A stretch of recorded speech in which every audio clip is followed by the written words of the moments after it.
Vamos a tratar hoy de tocar el tema del Pesaj. ¿Cómo es que se originó el Pesaj? La palabra Pesaj se ha traducido al griego como Pascua y de ahí siguió al latín y al español. A medida que ha ido trascendiendo los tiempos, los días, se ha desconocido totalmente el significado, el origen de la Pascua. Como he estado comentándoles, que todo cambio que se hizo sucedió a partir del 325 después del Mesías, bajo la autoridad del Imperio Romano y en su caso propiamente del personaje llamado Constantino. Este personaje fue el que implementó una teología y que hace una suplantación total del pueblo de Israel, del pueblo judío. Y ahora tenemos que luchar contra esa corriente teológica greco-latina. Y muchos de nosotros también fuimos formados con una mente grecorromana. Entonces ahora tenemos que deshacernos de esa teología y regresar a nuestras raíces, regresar como en los días de Yeshua, como en los días de los apóstoles. El tema que vamos a abordar es el Pesaj del Eterno. Primeramente vamos a ver el origen. Vamos a abordar el libro de Éxodo, capítulo 1, versículo 1 hasta el versículo 16. Dice el primer versículo: estos son los nombres de los hijos de Israel que entraron en Egipto. Con Jacob entraron, cada uno con su familia: Rubén, Simón, Leví y Judá, Isaacar, Zabulón y Benjamín, Dan y Neftalí, Gad y Aser. Todas las personas descendientes de Jacob fueron 70 almas, pues José ya estaba en Egipto. Y murió José y todos sus hermanos y toda aquella generación. Muy bien. ¿Cómo sucedió esto? Recordemos que hubo una hambruna en la tierra de Canaán. Entonces Jacob, el patriarca, el padre de las 12 tribus, tuvo conocimiento que en Egipto había comida. Entonces envió a sus hijos para comprar víveres. Y sucedió que para ese momento José ya se encontraba en Egipto y era el gobernador de ese lugar. ¿Cómo llegó José a Egipto? Fue precisamente porque tuvo una diferencia entre sus hermanos. Sus hermanos tuvieron envidia de él y lo que hicieron es venderlo como esclavo en Egipto. Y después de buen tiempo, sus hermanos fueron en el primer viaje para comprar víveres. Lo vieron, se inclinaron ante él. José los reconoció, pero no se dio a conocer sino hasta en el segundo viaje. Tuvo ese encuentro con sus hermanos y se dio a conocer que él era José. Sus hermanos desde el primer viaje se inclinaron ante él. En el segundo viaje sucedió lo mismo. Y todo esto para que se cumpliera el sueño de José, que hacía años atrás, cuando se encontraba aún con ellos, él recibió sueños y visiones del Todopoderoso y les explicó a sus hermanos, pero lejos de apreciar el sueño de José, tuvieron envidia de él, lo rechazaron y finalmente lo vendieron como esclavo. Pero todo esto era parte del propósito de nuestro abacados. ¿Por qué? Porque al paso del tiempo, el Eterno lo elevó como gobernador. Y no fue fácil también para José. Es cierto que tuvo bendiciones delante de Potifar, pero también tuvo luchas terribles, a lo que lo llevó hasta en la cárcel. Y no porque haya sido culpable, sino precisamente porque no quiso satisfacer un capricho de una persona. Y de esta manera el Eterno lo conservó, el Eterno lo ayudó a llegar a ser gobernador de Egipto. Y por lo tanto el rey Faraón confió en él porque vio que había sabiduría del Todopoderoso en él. Y no había otro personaje tan sabio en Egipto como José. Por lo tanto, lo asignó este lugar importante de ser gobernador. Y como tal, entonces, ordenó trabajar la tierra de Egipto, porque supo a través del Eterno que vendrían 7 años de abundancia, pero después seguirían 7 años de escasez. Entonces, cuando empezó a suscitar este fenómeno de sequía, impactó no solamente la tierra de Egipto, sino hasta en la tierra de Canaán, a lo que obligó a Jacob para enviar a sus hijos a comprar víveres en Egipto. Así que sucede que se encuentran con José, pero no lo reconocen. Ahora, José sí los reconoció, pero no se dio a conocer en ese mismo instante, sino hasta la segunda vuelta.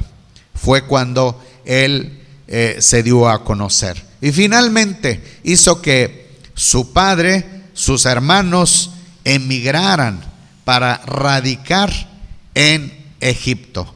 José preparó la tierra de Gosén para que ahí entonces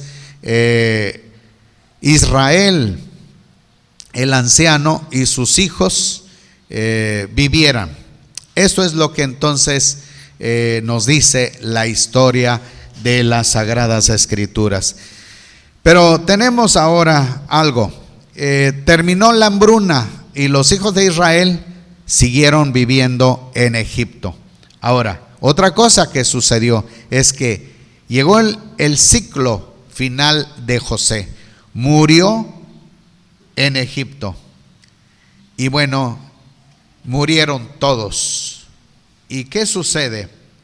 Dice ahora el versículo 5, dice: todas las personas descendientes de Jacob fueron 70 almas, pues José ya estaba en Egipto. Y murió José y todos sus hermanos y toda aquella generación. Pero los hijos de Israel fueron fecundos y se multiplicaron y fueron aumentados y fortalecidos en extremo, y se llenó de ellos la tierra. La explicación que nos hace referir este versículo es en cuanto a la multiplicación de las familias de los hijos de Israel. Para este momento, el pueblo iba creciendo, y podemos decir mucho más que los egipcios. Miren lo que dice ahora el versículo 8. Entonces se levantó en Egipto otro rey que no conocía a José. Muy bien. El faraón que conocía a José fue quien dio orden para que su padre y sus hermanos emigraran y llegaran a Egipto, y les concedió la tierra de Gosén para establecerse. Pero una vez que murió ese faraón, vino otro faraón que no conocía a José. Entonces el versículo 9 dice: dijo a su pueblo: ciertamente el pueblo de los hijos de Israel es más numeroso y fuerte que nosotros.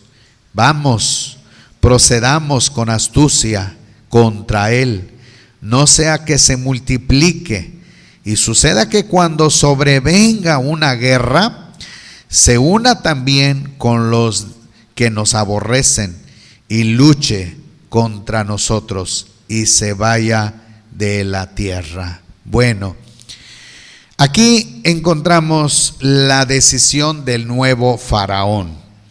Él no estaba de acuerdo a que los hijos de Israel siguieran multiplicándose.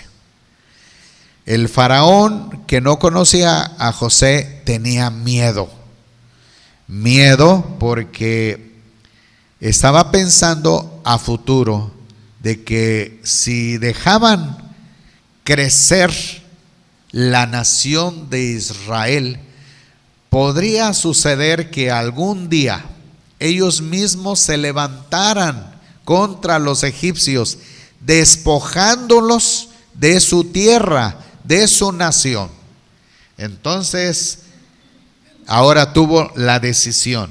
Dice el versículo 10: vamos, procedamos con astucia contra él, no sea que se multiplique y suceda que cuando sobrevenga una guerra, se una también con los que nos aborrecen y luchen contra nosotros y se vaya de esta tierra. Entonces les impusieron capataces de trabajos forzados para que los abrumaran con sus cargas. Así se edificaron para Faraón las ciudades, almacenes de Pitón y Ramesés. Hasta aquí. Bueno, ¿qué quiere decir este versículo? Tenemos que usar un poquito nuestra lógica para comprender esto. ¿Por qué imponer una carga pesada? ¿Por qué imponer un trabajo pesado sobre los hijos de Israel? Tenemos que comprender en esto. Solamente los varones se dedicaban en el trabajo. Ciertamente hoy en día el trabajo es para ambos sexos. Tanto trabaja la mujer como trabaja el hombre. Ese es lo que hoy sabemos en la era moderna. Pero no fue así hasta en la Edad Media. No sucedió así.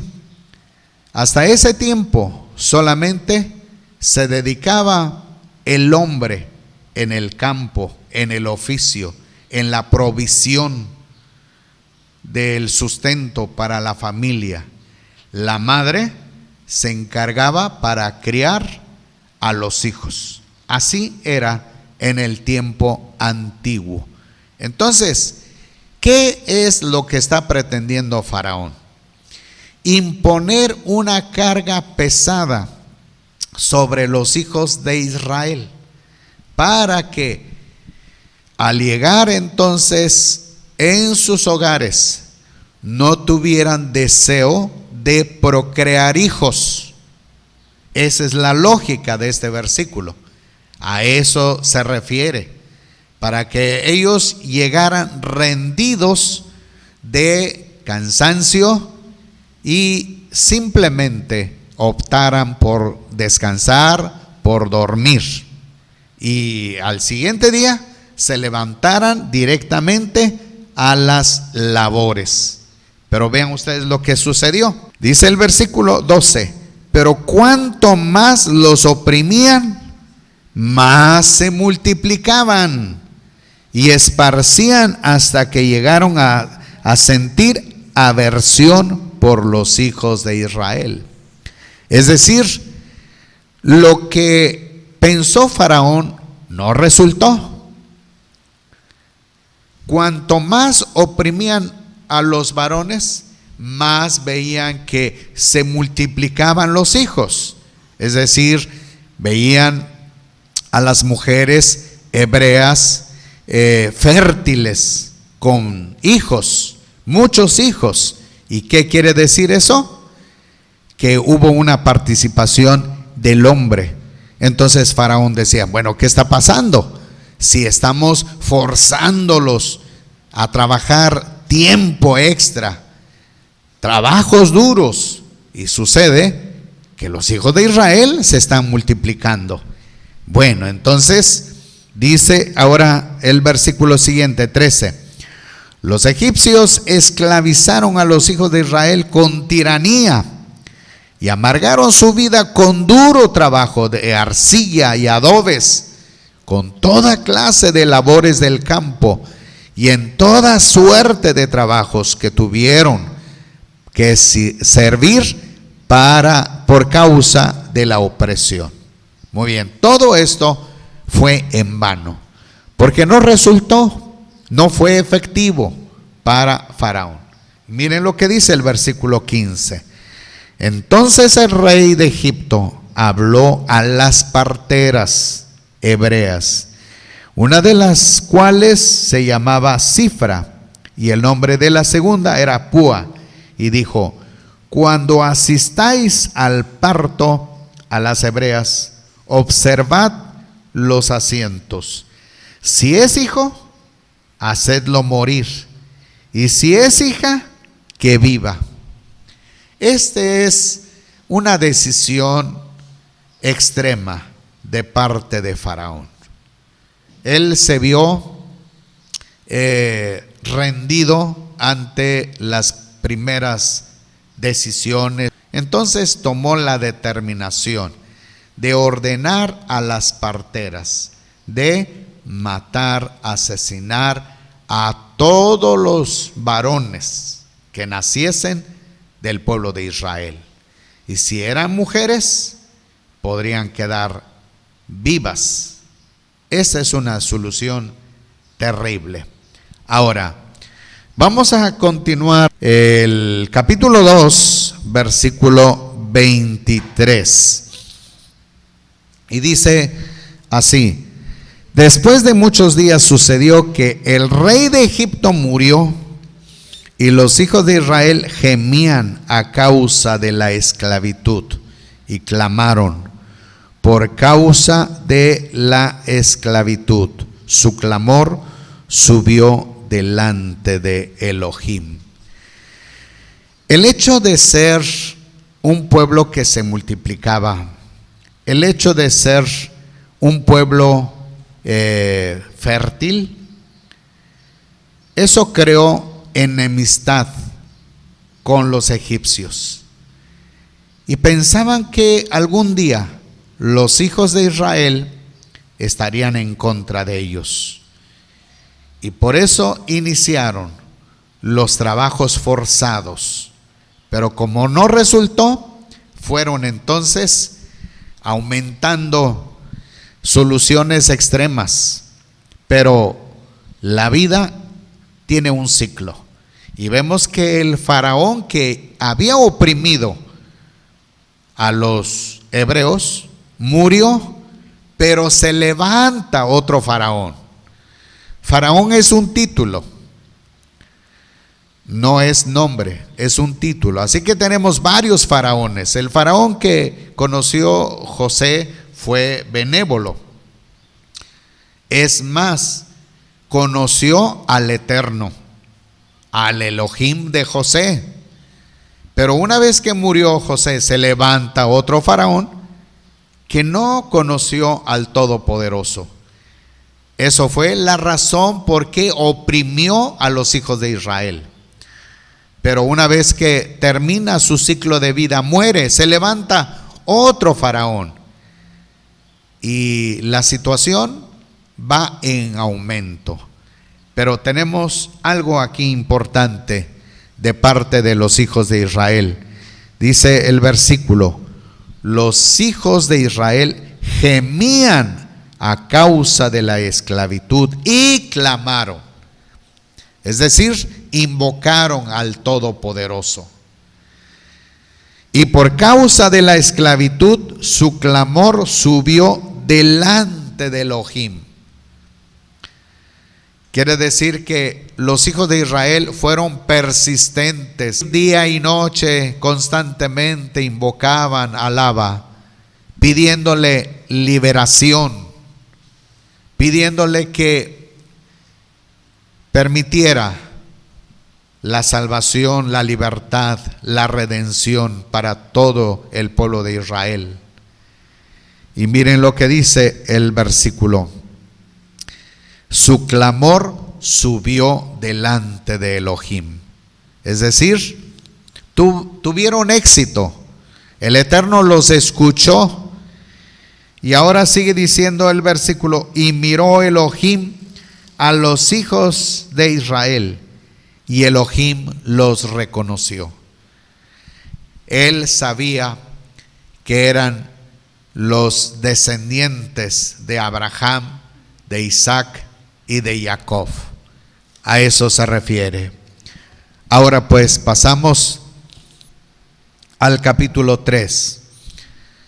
El Eterno prepara el día de la redención, pero ahora tenemos que Él busca a un líder, a un personaje que encabece, que vaya delante de ellos para hablar a Faraón. Dice el capítulo 3, versículo 1: apacentaba Mosé el rebaño de su suegro Jetro, sacerdote de Madián, y condujo el rebaño al extremo del desierto y llegó a Horeb, monte de Elohim. Entonces el ángel del Eterno se le apareció en una llama de fuego en medio de la zarza, y él miró y vio que la zarza ardía en el fuego, pero la zarza no se consumía. Y dijo en Mosé: me desviaré para observar esta gran aparición, de por qué no se consume la zarza. Vio el Eterno que se desviaba para observar, y Elohim lo llamó de medio de la zarza y le dijo: Mosé, Mosé. Y él respondió: heme aquí. Entonces dijo: no te acerques aquí, quita las sandalias de tus pies, porque el lugar donde estás es suelo Kadosh. Y añadió: yo soy el Elohim de tu padre, Elohim de Abraham, Elohim de Isaac y Elohim de Jacob. Entonces Mosé ocultó su rostro, porque tuvo temor de contemplar a Elohim. Hasta aquí. Vamos a detenernos un momento. Tenemos que Mosé se convierte en un pastor de ovejas. La historia es grande con respecto a este personaje, Mosé. Él estaba en el monte Sinai, también conocido como en el monte Horeb, cuidando las ovejas de su suegro Jetro. Y ahí el Eterno lo llamó a través de su ángel. El ángel era el representante legal de nuestro Abacados. En muchas ocasiones vamos a encontrar que este ángel representa al Eterno y también se dice el Eterno, como leímos el versículo 4, y vio el Eterno que se desviaba para observar, y en realidad es el ángel, pero como él representa a nuestro Padre Celestial, por lo tanto se dice el Eterno. Muy bien, seguimos ahora. Dice el versículo, se presenta: yo soy el Elohim de tu padre, yo soy el Elohim de Abraham, de Isaac, Elohim de Jacob. Ahora pues Mosé tiene miedo, se asusta por esta visión, pero vemos ahora y escuchamos, en este caso como Mosé mismo escuchó. El versículo 7 dice: luego dijo el Eterno, ciertamente he visto la aflicción de mi pueblo que está en Egipto, y he escuchado su clamor por causa de sus opresores, porque conozco sus padecimientos. Descenderé pues para librarlo de mano de los egipcios y para hacerlo subir de ese país a una tierra buena, ancha, a una tierra que fluye leche y miel, al lugar del cananeo, del eteo, del amorreo, del fereceo, del heveo, del jebuseo. Y ahora, he aquí el clamor de los hijos de Israel ha llegado hasta mí, y también he visto la opresión con que los egipcios los oprimen. Ahora pues, anda, te envío a Faraón, saca de Egipto a mi pueblo, los hijos de Israel. Muy bien, encontramos que nuestro Abacados escuchó la petición del pueblo.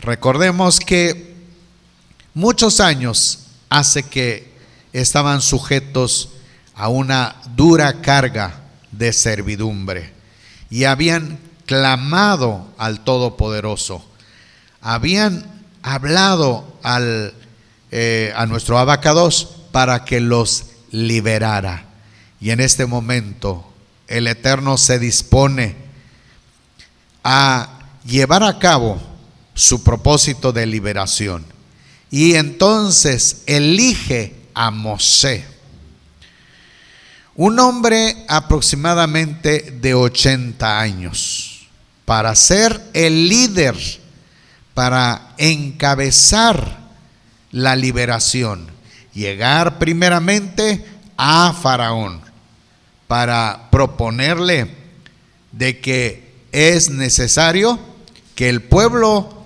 sirviera a su Dios, y que era necesario salir fuera con todos sus animales para ofrecer sacrificio al Abacados. Así que este era el momento de nuestro Abba, por eso eligió a Mosé en momento oportuno. Ahora, tenemos que el Eterno pues le dice a Mosé en el versículo 8: descenderé pues para librarlo de mano de los egipcios y para hacerle subir, o hacerlo subir de este país a una tierra buena, ancha, a una tierra que fluye leche y miel, al lugar del cananeo, del eteo, del amorreo, del fereceo, del heveo, del jebuseo. Ahora la pregunta es: ¿por qué el Eterno trata de sacar a su pueblo e introducirlos a la tierra ocupada? Una tierra que estaba ocupada por aproximadamente 7 naciones. Bueno, tenemos que estas 7 naciones habían elevado su maldad hasta el trono del Abacados. Y el Eterno no permite más tiempo para estas naciones. Y se dispone a alejarlos de la tierra de Canaán para introducir al reino de Israel, al pueblo de Israel. Por eso entonces, dice el versículo 9, ahora he aquí el clamor de los hijos de Israel ha llegado hasta mí. También he visto la opresión con que los egipcios los oprimen. Así que por una parte tenemos que los hijos de Israel clamaban al Eterno. Por otra parte también el Eterno veía la opresión de los egipcios. Por eso nuestro abacados se dispone a liberarlos. Dice el capítulo 5, versículo 1. Después Mosé y Aarón llegaron ante Faraón y le dijeron: así dice el Eterno, Elohim de Israel, deja ir a mi pueblo para que me haga celebración en el desierto. Pero Faraón respondió: ¿quién es el Eterno para que yo obedezca su voz y deje ir a Israel? No conozco al Eterno y tampoco he de soltar a Israel. Ellos dijeron: el Elohim de los hebreos nos ha salido al encuentro. Permite pues que marchemos camino de 3 jornadas por el desierto y ofrezcamos sacrificio al Eterno nuestro Elohim, no sea que nos ataque con pestilencia o espada. El rey de Egipto les dijo: Mosé y Aarón, ¿por qué distraéis al pueblo de sus faenas? Volved a vuestras tareas. Dijo también Faraón: mirad, el pueblo de este país ahora es numeroso, y vosotros los estáis haciendo cesar de sus tareas. Aquel mismo día Faraón ordenó a los supervisores del pueblo y a sus caporales diciendo: no continuéis dando paja al pueblo para fabricar adobes como en días atrás. Que ellos vayan y recojan la paja por sí mismos. Y les exigiréis la misma cantidad de adobes que hacían en días atrás, y no la rebajaréis, porque son perezosos. Por eso claman diciendo: deseamos ir a hacer sacrificio para nuestro Elohim.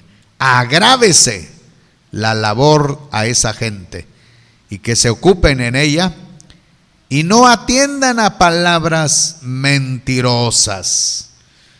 Saliendo entonces los supervisores y los caporales del pueblo, hablaron al pueblo y les dijeron: así ha dicho Faraón, ya no os doy más paja. Id vosotros, recoged vosotros mismos paja donde lo encontréis, aunque nada se disminuirá de vuestro trabajo. Así el pueblo se esparció por toda la tierra de Egipto para recoger rastrojo que sirviera de paja. Vamos a detenernos aquí. Encontramos que el pueblo es numeroso. Entonces, el rey Faraón tenía que hacer que este pueblo generara dinero para el gobierno. El pueblo de Israel era sumamente grande, numeroso, se multiplicaban día tras día. Y Faraón decía: estoy invirtiendo demasiado dinero al pueblo, así que tienen que generar bienes para que reciban la remuneración. Pero no era una remuneración de acuerdo a su trabajo, sino era una remuneración limitada. Ahora pues, cuando llega Mosé y Aarón solicitando la salida de ellos para adorar al Todopoderoso. Esto ofendió tanto al pensamiento de Faraón, lo que lo obligó, en otras palabras, represalia contra los hijos de Israel. No solamente que cumplieran con las tareas asignadas cada día, sino que también fueran por la materia prima. Buscar rastrojo, buscar la paja que revolvían con el barro para obtener los ladrillos. Esto pues agravó la situación de la vida del pueblo de Israel. En lugar de aminorar, es decir, con la presencia de Mosé y Aarón, encontramos que la situación de opresión se aumentó. Entonces, el pueblo empieza pues a protestar. ¿Qué pasa? Parecía que el Eterno no los había escuchado. Pero la prueba número 1, el hecho de que esté Mosé y Aarón, es que el Eterno los había elegido. Pero ahora el Eterno va a empezar a manifestar sus obras, sus señales. Aquí vamos entonces a encontrar la raíz del Pesaj.